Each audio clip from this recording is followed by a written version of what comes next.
Hey learners, welcome to DS with Mary. आज हम week 3 का ग्रेडेड असाइनमेंट 3 का स्टैटिस्टिक फॉर डेटा साइंस में question number 9 and question number 10 को दोनों ही क्वेश्चन को एक वीडियो में सॉल्व करेंगे। सो यहाँ पर क्वेश्चन नंबर 9 में बताया है स्टीम एंड लीफ प्लॉट के बारे में, जहाँ रेटिंग की बात की गई है out of 100 and actors performance in different movies. So यहाँ पर स्टीम एंड लीफ बोथ है and what is the median rating, हमें मीडियन रेटिंग बताना होगा। और अगर उस मीडियन रेटिंग में if 4 points are added to all of his rating, फिर हमें 4 पॉइंट्स को ऐड करना होगा, देन हमें कन्वर्टेड टू 40 पॉइंट्स में करना होगा और correct up to 2 decimal point accuracy में बताना होगा।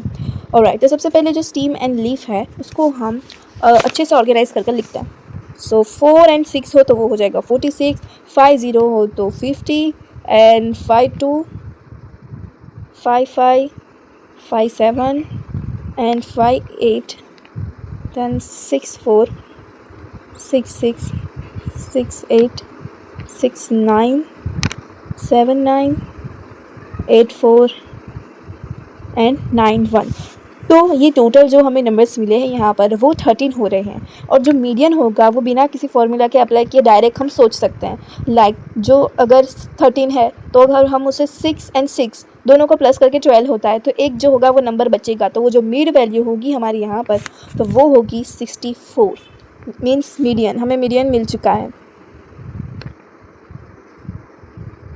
अगर ना समझ आए तो आप ऐसे भी कर सकते हैं, लाइक जो हमें 13 मिला है वो ऑड है, so that's why n + 1 upon 2, तो यहाँ पर 13 + 14 अपॉन 2 तो 7 हो गया। तो जो 7 नंबर पर जो होगा वैल्यू उसे हम मीडियन मान लेंगे, तो 1 2 3 4 5 6 एंड देन ये 64 7 हो गया। बट आप डायरेक्ट भी चाहे तो डायरेक्ट भी कर सकते हैं।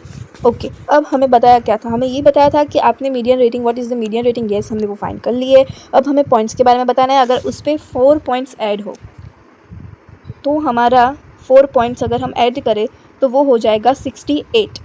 अब हमें यहाँ पर न्यू वैल्यू बताना है। न्यू वैल्यू किसके लिए? 40 पॉइंट्स के लिए। हमने 4 पॉइंट्स को ऐड तो कर लिया, बट अब जो हमें न्यू वैल्यू मिलेगी तो इसका जो फॉर्मेट बनेगा वो होगा वैल्यू अपॉन 100 इंटू 40, क्योंकि ये 40 पॉइंट्स है। जो न्यू वैल्यू हमें मिली थी वो मिली थी हमें 68 अपॉन 100 इंटू 40। ऑलराइट, सो हमें यहाँ पर आंसर मिलेगा 27.20। ओके, अब हमें यहाँ पर हमारा जो फाइनल आंसर है वो मिल चुका है 27.20, which is your answer. Okay, question number 10 वही फिगर है, वही स्टीम एंड लीफ के बारे में बात की गई है। अब यहाँ पर ट्विस्ट क्या है हम वो देखते हैं। सो यहाँ पर ये बताया कि what is the IQR, correct to 1 decimal point accuracy. हमें यहाँ पर IQR फाइंड करना है। अब जब हम 20 IQR हो या 10 IQR हो हम इजीली फाइंड कर लेते थे एज अ पेयर बनाकर, बट यहाँ पर तो 13 IQR है, 13 वैल्यूज़ है, तो हम कैसे ढूंढेंगे उसे? तो हमें यहाँ पर जो 13 है उसमें से जो हमारा जो मीड वैल्यू तो नहीं कह सकते, मगर दोनों के पैर तो बना ही सकते हैं। लाइक 6 पैर बनाएंगे, 6 पैर आगे के लिए Q1 के लिए और पीछे Q3 के लिए, बट बीच में जो वैल्यू बचेगी उसे हम इग्नोर करेंगे। ये हो सकता है लाइक कैसे? सो उसी पैर बनाने के लिए सबसे पहले तो ये जो स्टीम एंड लीफ है उसे हम ऑर्गेनाइज कर लेते हैं। 4 6 5 0 5 2। मैं यहाँ पर इजी बनाने के लिए जो 6 वैल्यू है वो मैं ऊपर लिख रही हूँ, 5 2 5 5 5 7 3 2 5 एंड 5 8। अब वो जो सेंटर में जो वैल्यू बचेगी 4 8 पैर बनाने के लिए वो मैंने सेंटर पर ही रखी है, जिसे हम इग्नोर करेंगे।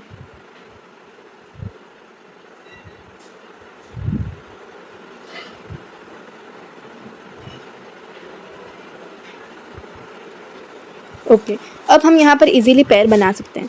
ये जो 13 वैल्यू थी उसमें मैंने आगे की जो 6 वैल्यूज़ थी वो मैंने ऊपर लिखी है। यहाँ जो Q1 के लिए इजी होगा ढूंढना, और जो मिड वैल्यू है यहाँ पर उसे हम इग्नोर करेंगे, और जो नीचे जो लास्ट 6 वैल्यूज़ है उसे हम Q3 के लिए सिलेक्ट करेंगे।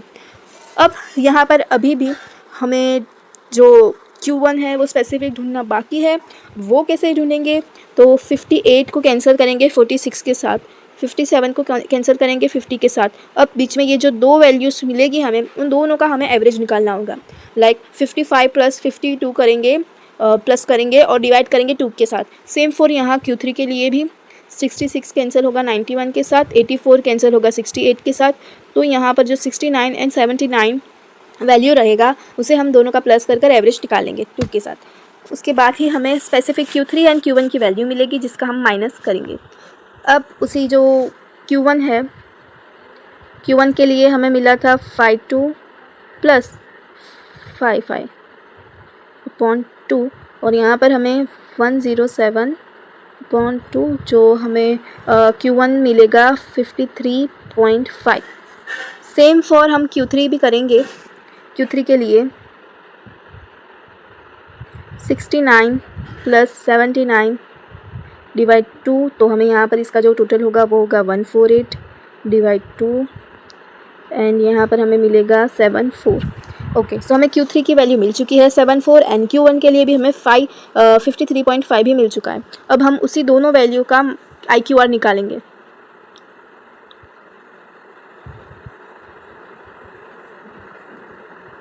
Q3 हमें 74 मिला था एंड Q1 हमें 53.5 मिला था।